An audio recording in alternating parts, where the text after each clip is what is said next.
इससे कायाकल्प होगा? क्या एक ऑर्नामेंटल पीस बन के रहेगी? हमारे शहर में मोनोरेल भी है, उसकी कितनी यूटिलिटी अभी हमें नहीं पता। मेट्रो जरूर है, और मेट्रो ऐसा नहीं है कि ये एक अकेली मेट्रो पूरे शहर के लिए, मुंबई, साउथ मुंबई जो कि एक आइलैंड सिटी है, उसके अलावा सबर्ब्स, उसके अलावा एमएमआर जिसे हम कहते हैं, यानी कि नवी मुंबई, ठाणे, इसमें जोड़ दें तो पूरे में मेट्रो का जाल फैलाने के लिए काम हो रहा है, और आने वाले 5-6 साल में हम देखेंगे। निरंजन जी, क्या आपको भी लगता है कि ये काम ठीक तो है लेकिन पर्याप्त नहीं है? विपिन जी, मैं चंद्रशेखर प्रभु मेरे बहुत सारी मित्र हैं, पर मेरे व्यू उनके अलग ही है। उन जो बात की है उनसे अलग मैं समझता हूँ।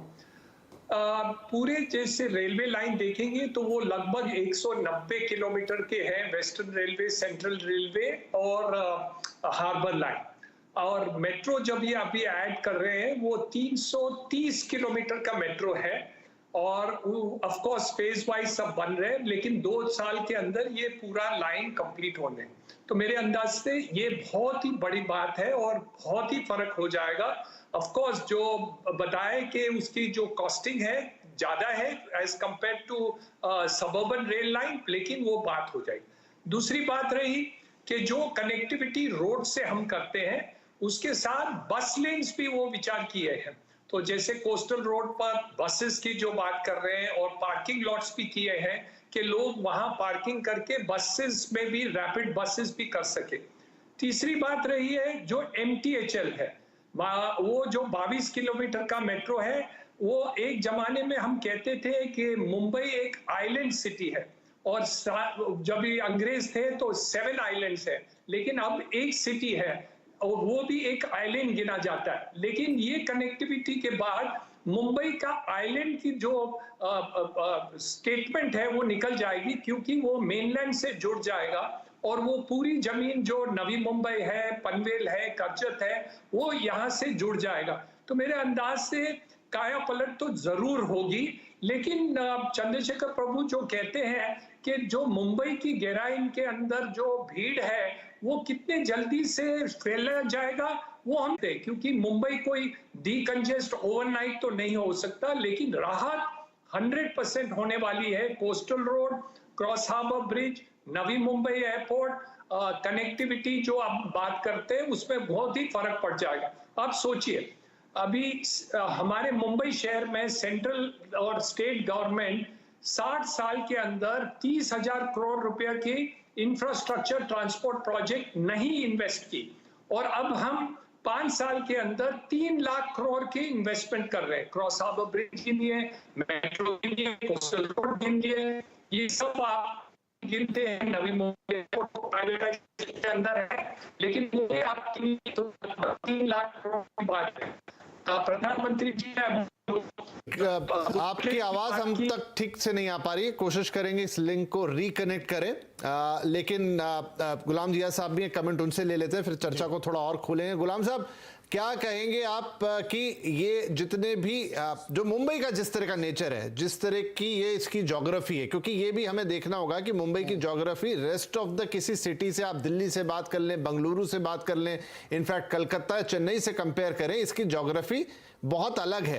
क्या इसकी टिपिकल ज्योग्राफी इसके लिए बाकी के जो कन्वेंशनल काम है जो दूसरे सिटीज में हो रहे हैं उसके ऊपर कुछ डिमांड करती है? आप मेट्रो लगा दें, आप एक ट्रांस हार्बर लिंक बना दें, आप एक कोस्टल रोड भी बना दें, क्या उतने भर से इसका निजात हो जाएगा? ऐसा शहर भी जहां रोज 70 लाख लोग, जैसा अभी प्रभु साहब भी बता रहे थे, ट्रेन से सिर्फ एक तरफ से दूसरी तरफ जाते हैं, किसी एक बड़े शहर की पॉपुलेशन इन्हें ट्रेन में चल रही है। देखिए, मैं इसमें यही कहना चाहूंगा कि जो कुछ भी इम्प्रूवमेंट्स हैं ये जाहिर सी बात है बहुत बेहतरीन है। आपके जो एडिटर साहब है वो बता रहे थे वो 20 साल से इस शहर में, मुझे आज 52 साल हो गए इसी शहर में हूँ, और मैं जो कुछ देख रहा हूँ ये एक बहुत बड़ा, काफी हद तक मेरे हिसाब से एक इनकलाबी स्टेटस है कि जहां पर आपके नए इतने सारे प्रोजेक्ट्स बन रहे हैं। लेकिन इसके बावजूद भी मैं प्रभु साहब से पूरी तरह सहमत हूँ कि ये जो सारे प्रोजेक्ट्स हैं ये तकरीबन अपर मिडिल क्लास को ही केटर कर रहे हैं। और चूंकि आपने एक दूसरी बहुत महत्वपूर्ण बात सामने रखी, दूसरे शहरों से मुंबई का मवाजना, अगर आप उस पर भी गौर करें, बिल्कुल सही कहा आपने, मुंबई अपने आप में बहुत ही कॉम्प्लिकेटेड शहर है क्योंकि समंदर से घिरा हुआ है, कम से कम 3 अतराफ से समंदर से घिरा हुआ है, तो यहाँ पर आपकी कॉस्ट थोड़ी बढ़ती जरूर है, लेकिन इसके बावजूद से केवल इसलिए कि समंदर से घिरा हुआ है, इसके लिए हम इंफ्रास्ट्रक्चर पर पूरी तरह ध्यान ना दें, ये अपने आप में कोई लॉजिक नहीं है। और चूंकि आपने कंपैरिजन की बात की, मेरे हिसाब से आज दिल्ली भारत का सबसे बेहतरीन शहर बन के उभर रहा है। इंफ्रास्ट्रक्चर की बात ले लें, मेट्रो आज तकरीबन 10-12 साल पहले वहां पर शुरू हुआ है। उसके बाद उन्होंने आज एक और चीज जो मेरे लिए बहुत ज्यादा एक इनकलाब है, वो है रैपिड मेट्रो रेल। और इस चीज को प्रभु साहब की बात से कनेक्ट किया जा सकता है कि रैपिड मेट्रो रेल, वो रैपिड रेल जो है उन्होंने जो शुरू की है दिल्ली में, आई थिंक कुछ दिनों में मेरठ से दिल्ली को कनेक्ट किया जा रहा है। सीपी को तकरीबन 1 घंटे में मेरठ से दिल्ली आप पहुंचिएगा, जिसे तकरीबन 2 से 2.5 घंटा इस समय लग रहा है। वो एक इनकलाब है। और वहां पर बिल्कुल आम लोग जो मध्य वर्ग के या उससे नीचे के लोग हैं, वहां उसमें ट्रेवल करेंगे। तो इसी तरह मुंबई को भी जरूरत एक हाई स्पीड रेल की है, एचएसआर जिसे हम कहते हैं। जैसे दिल्ली में बन रहा है, वो अब मुंबई में भी बनना जरूरी है, ताकि जो रिमेनिंग 70 लाख की जब प्रभु साहब बात कर रहे हैं, उन पर भी गौर किया जाना जरूरी है।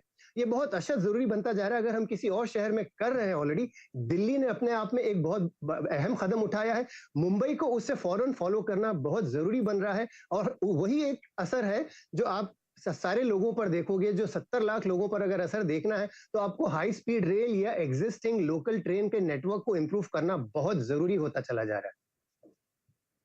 इसमें बहुत ही इंटरेस्टिंग पॉइंट एक जो अभी गुलाम साहब ने रखा, वो गाजियाबाद से मेरठ का हाई स्पीड ट्रेन है, जो कि मार्च में शायद चल जाएगी वहाँ से। मेरे पास उसका अभी किसी ने थोड़ी देर पहले वीडियो भेजा, शायद ये शो देख के ही उन्होंने भेजा होगा कि आप इसकी बातचीत करें। डेफिनेटली वो है। मैं प्रभु साहब की बात से थोड़ा सा डिफरेंस रखता हूँ। मैं जो हीरानंदान जी कह रहे हैं, मैं उसको एक्सप्लेन करना चाहता हूँ। मैं अपने पर्सपेक्टिव से रहूँ। जैसे हम लोग इकोनॉमिक्स में बात करते हैं कि 1 रुपया जब सिस्टम में आता है तो 16 बार घूमता है। वैसे ही जब आप 330 किलोमीटर की मेट्रो बना रहे हैं, कोस्टल रोड बना रहे हैं, एमटीएचएल बन रहा है, तो ईज होती है ट्रैफिक। आज मुझे मेरी मजबूरी कि मैं लोअर परल में रहूं, क्योंकि मेरे को 16 घंटे काम करना है। लेकिन अगर मेरे पास ये सुविधा हो कि मैं इजीली बिना समय गंवाए केवल ट्रैफिक रनिंग टाइम को लेकर के मैं बांद्रा में रह सकता हूं, तो मैं लोअर परल में नहीं रहूंगा।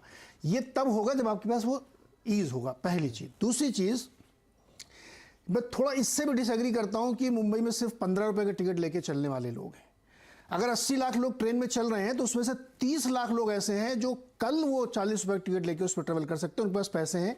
मैं मुंबई को इतना गरीब शहर नहीं मानता हूं, मेरा भी 20 साल का उम्र है। मुंबई बहुत ठीक ठाक समृद्ध व्यक्ति है। एक और उदाहरण उसका ये है कि जो एसी ट्रेनें हैं, उनमें ज्यादा भीड़ होने लग गई बनिस्बत में। एग्जैक्टली। और ये बिल्कुल मान लीजिए, अगर आप एसी ट्रेन की फ्रीक्वेंसी बढ़ाएंगे तो वो भरेगी। अगर दिन में एक बार सुबह शाम चलेगी तो वो नहीं भरेगी। और आप देखिएगा कोस्टल रोड या जो एमटीएचएल बोला जा रहा है 300 रुपए का, उसमें शायद 400 रुपए का एक साइड का लगेगा। आप भीड़ देखिएगा उसमें। मुंबई में पैसे की कमी नहीं है, आप सुविधाएं दीजिए, लोग खर्च करने के लिए तैयार हैं। मैं जब मलाड जाता हूं तो मैं ट्रेन से जाता हूं समय बचाने के लिए।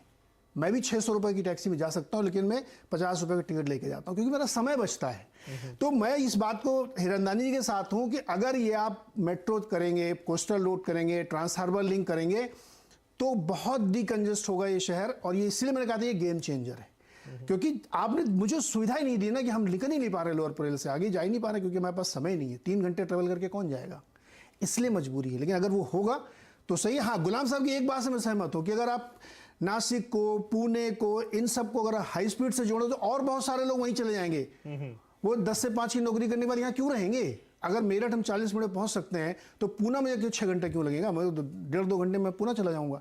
तो ये बिल्कुल सही कहा गुलाम जी ने कि ये चीज़ें करनी चाहिए।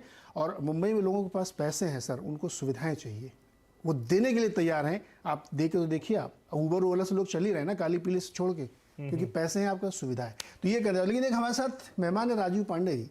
अब ये हैं तो भाजपा के प्रवक्ता, लेकिन हाईकोर्ट में वकील और मुंबईकर भी हैं। तो पांडे जी, आप भी का भी अनुभव है मुंबई शहर में, और हम लोग ये चर्चा करें कि जो ये बहुत सारे प्रोजेक्ट बन रहे हैं, जिनका आज उद्घाटन हुआ या कुछ का शिलान्यास हो रहा है, मेरे हिसाब से बहुत अच्छे प्रोजेक्ट हैं, लेकिन बहुत देर से हुए और बहुत स्लो होते हैं। मैं एक उदाहरण के लिए बताता हूँ। मुंबई एयरपोर्ट, नवी मुंबई वाला जो बन रहा है, जब पृथ्वीराज चौहान जी सीएम थे, उस जमाने में उन्होंने अनाउंस किया था कि वो पहाड़ी ले ली, उसको तोड़ के बनाया जाएगा। 3-4 सीएम बदल चुके हैं, अभी भी उसमें काम चल ही रहा है। तो अगर एक प्रोजेक्ट 20-20 साल में बनेगा सर, तब तो नहीं हो पाएगा। नीरज जी, मैं आपसे सहमत हूं कि बिकॉज ऑफ लैंड लॉज जो हमारे यहाँ कानूनी प्रक्रिया है, जैसे एक्विजिशन की प्रक्रिया है, और कई बार जो अभी की जो नितिन गडकरी जी